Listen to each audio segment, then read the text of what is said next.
Öz çäginde COVID-19'un ýeki hadisasyny da hasaba almadyk Türkmenistanyň paýtagty Aşgabat şäherinde lukmanlar koronawirusyň nowatdaky tolkununa aladaly garaşýarlar. Şeýle-de Aşgabatly lukmanlar wirusyň täze tolkununda ýurdun öňünde medisina işgärleriniň ýetmezçiliginiň keserip durjakdygyny duýdurýarlar. Bu barada Adatlyk radiosynyň habarçysy 25-nji oktýabrda paýtagtdan habar berdi. Häzirki wagtda wirus bilen keselleýänleriň sany köp bolmasa-da bir neme azalýar.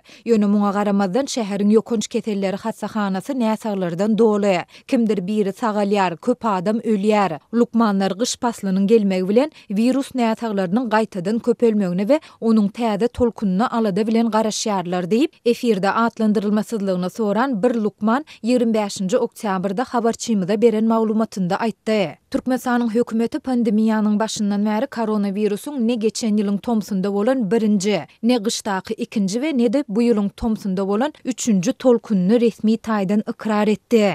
Ýöne Adatlyk ýurtdaky virus wakalary barada iýdigderli habar berip gelýär. Habarçymyz bilen söhbetdeş bolan Aşgabatly lukmanlaryň bir näçesi virusyň täze tolkununda ýurdun saglyk puwdagynyň medisina işgärleriniň ýetmezçiligi bilen ýüzbe-ýüz boljakdygyny hem duýdurýar.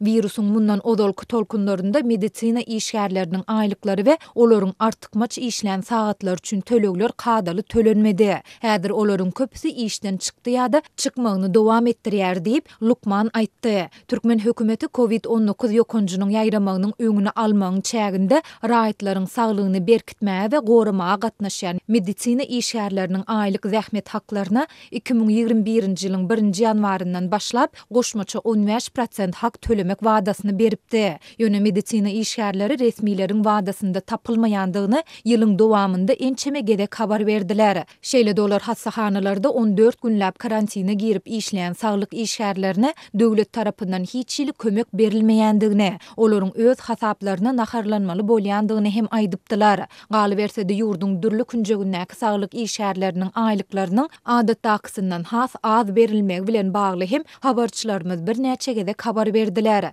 Aşgabatly lukmanyň sözlerine görä, häzirki wagtda köp medisina işgäri pandemiýa sebäpli ýatyrylan halkara uçur gatnawlary gaýtadan dikeldilse, başga ýurtlara göçüp gitmegi planlaşdyrýar. Muňa aýlyklaryň öz wagtynda dolu berilmezligi, ýurtdaky ykdysady kynçylyklar, gytçylyk we gymmatçylyk şeýle-de ýaşaýyş durmuş şertleriniň barha kynlaşmagy sebäp bolýar. Galy berse-de Aşgabatly lukman awgust we sentýabr aýlarynda virus ýokuşanlaryň sanynyň has ýokary derejä ýetendigini aýdyp, munyň sebäplerini koronavirus ýokuşan medisina işgärlerini saglyk ýagdaýy sebäpli iş ruhsatynyň berilmezligi bilen baglanşdyrdy. Virus ýokuşan medisina işgärlerini gidin işläň ýa-da işden çykyň diýdiler. Olaryň köpüsi eklenç çeşmesini ýitirmekden gorkup, syrkaw halda işledi we şeýdip aradan çykdy. Şol bir wagtyň özünde olar başgalara da virus ýokuşdurdylar diýip Lukman belledi. Adatlyk baýdylan ýagdaýlar barada ýurdun saglygy goraýyş we derman senaty ministrliginden şeýle-de